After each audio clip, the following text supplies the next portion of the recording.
In early Christianity, city stood for two cities, the city of God and the city of man. St. Augustine used the city as a metaphor for God's design of faith. But the ancient reader of St. Augustine, who wandered the alleys, markets, and forums of Rome, would get no hint of how God worked as a city planner. Even as this Christian metaphor waned, the idea persisted that city meant two different things. One, a physical place, the other, a mentality compiled from perceptions, behaviors, and beliefs. The French language first came to sort out this distinction by using two different words, ville and cité. Initially, these named big and small.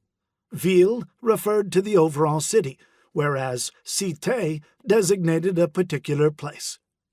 Sometime in the 16th century, the cité came to mean the character of life in a neighborhood, the feelings people harbored about neighbors and strangers and attachments to place.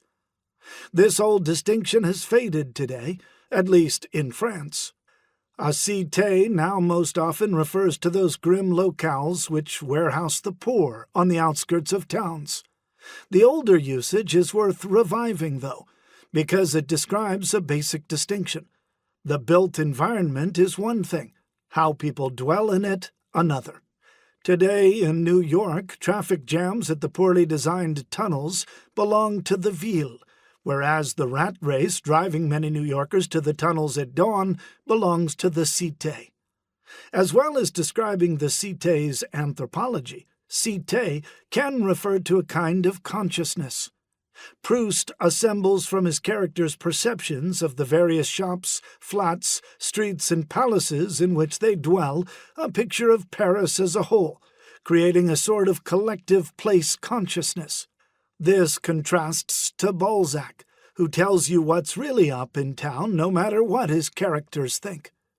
Cité consciousness can also represent how people want to live collectively, as during Paris's 19th century upheavals, when those in revolt couched their aspirations more generally than specific demands about lower taxes or bread prices. They argued for a new cité, that is, a new political mentality. Indeed, the cité stands next to citoyenneté, the French word for citizenship.